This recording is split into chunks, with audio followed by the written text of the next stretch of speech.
And what's the connection though with Sam Macaroni? Because you guys were roommates at the time, right? Were you and Sam roommates? Yeah, we met through Clifton Collins Jr., an actor friend of ours. Oh, yeah. And just became instant friends. You know, you gotta love Macaroni. He's funny. Yeah. I just knew immediately how funny he is. And then you met Macaroni through Preston? Absolutely. I met Macaroni through Preston, and Macaroni and I were just thick as thieves right away. We managed to be each other's lower companions. I think I was perhaps the lower companion because I always made it to work, no matter even if we were on a days-long bender. I always made it to work, regardless of what shape I was in. Mm-hmm. Macaroni never made it anywhere. He'd be like, dude, I've got to be somewhere. And I'd be like, oh, yeah, come on, man. We're going to go back and get more of this or that. Never made it. And then you guys all did TV the movie together, right? Yeah, I mean, that was the Preston's three of you? brainchild.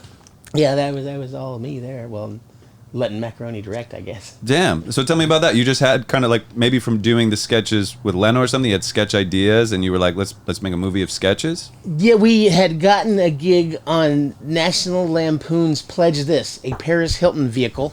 Wow. Yeah, where we played her brothers in a small role, and one of the shady producers from that we hit up to do a movie, and he was like, yeah, I can get you, that Juan Carlos guy, he was like, yeah, I can get you guys. And they ended up getting like $2.3 million or something for that movie. And couldn't believe it. Yeah, I mean, there was all kinds of like messed up stuff going on the finances of that. Oh movie. yeah, just all completely shady, illegal on all sorts of levels. And I remember too, like by that point, I actually had gotten an agent, and like I was like, yeah, they're giving me points on this movie, and the agent was like, I'm sorry to tell you, but those aren't real points. And I was like, wait, like a point's a point, right? Like, well, the definition of a point here is meaningless. Plus, it's still like 1.7 million in the red.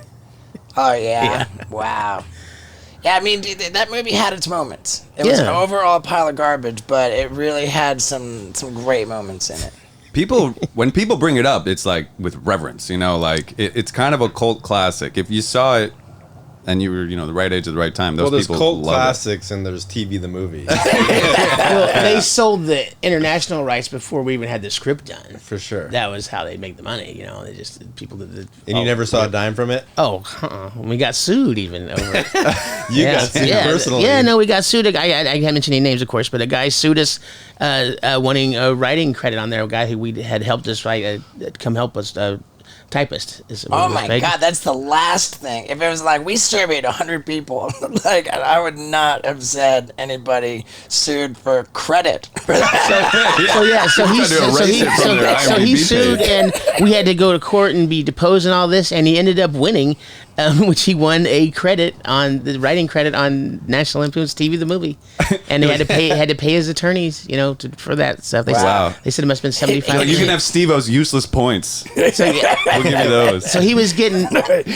You win the debt that the movie is in. Yeah, exactly. My buddy Mick was cutting his hair at Floyd's barber shop, and that guy who sued, and the guy started dropping names out. He's a big Hollywood writer, and Mick goes, "I need to tell you that not only did my buddy Preston write that movie, he goes, I'm in it." The guy was bragging about writing a movie that he was in. It's funny. So wow. funny.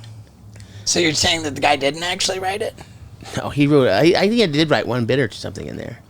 Yeah. But he really fell apart with the horrible things he said on those emails in the deposition. Just racist stuff and stuff. It was like, wow. Like, jeez. When they start reading that stuff out loud, it's just like, that dude's dead.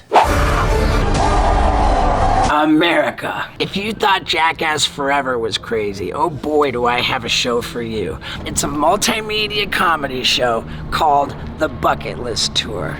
And the stuff I filmed for this show is way too hot for Jackass. Like the General Anesthesia bike ride, the vasectomy Olympics, and skyjacking. The footage is so intense, we have full-grown men passing out at almost every city this bus goes to.